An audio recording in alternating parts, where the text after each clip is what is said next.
Summer is fully here now, and it's getting hot outside. So today I'm showcasing two of my watches that are getting more wrist time in the warmer weather.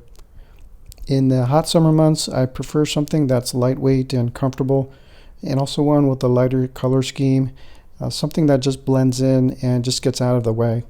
Within my collection, I think the two of my neo-vintage pieces fit that bill: the Explorer 114270 and the white Datejust 12600. Both are all steel and on an oyster bracelet. This Datejust is a sentimental favorite for me, being the first Rolex I've ever owned, and it was purchased new from an authorized dealer in San Diego. It reminds me of my time in California and my time in the Navy.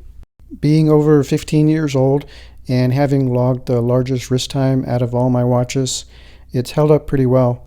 It was made in 2004, so it comes from a time when papers were still paper and the discounts from the AD were still routine.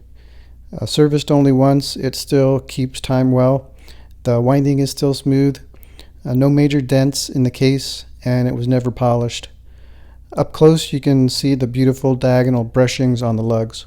The white dial is still pristine with all its original hands. It's one of the last pieces produced in the 5-digit era, since just a few months later they changed it to the modern 6-digit version, adding solid polished center links, an improved clasp, updated movement, and a bolder dial design. The current Datejust has a domed bezel, but I think I like this flat, smooth bezel better. There's not much lume on this version, and the legibility of the dial in daylight is not that great either. But being very lightweight and having a white dial, I think it makes a nice summer watch. It's slightly more formal than the Explorer, but it can still easily be worn with shorts and short sleeves. Next up is the Explorer 114270 from 2007. It has similar benefits for wearing this in the summer, but the black dial and dial design make this a little more sporty and casual. I bought this pre-owned about 2 years ago, no box or papers, so it has a mysterious past to me.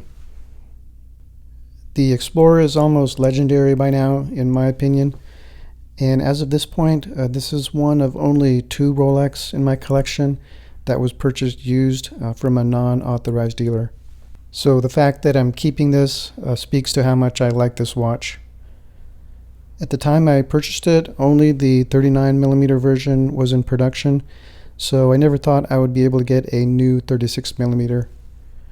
I would love to get the updated 124270, but that still might be out of reach for me, but I think this version is the next best thing. Again, it's very comfortable on the wrist, lightweight, and a good size for my smaller wrist. I think it does a good job of pulling double duty as a sports watch, but still being able to wear it with a suit. The dial is the standout feature of the Explorer. The almost perfect symmetry, extreme legibility, and minimal clutter on the dial makes it a classic.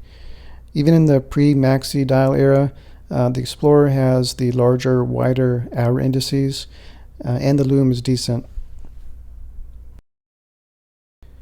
For both of these watches, because they are 36mm and all brushed, they don't stand out or attract too much attention, and I never get worried about being robbed for these. Almost like an undercover Rolex, either one could pass for a Seiko at a distance. They're not truly vintage and they're not delicate, so I think the water resistance is still up to standards, and I wouldn't worry about taking this into a pool. Let me know in the comments what your favorite summer Rolex is, and thanks for watching.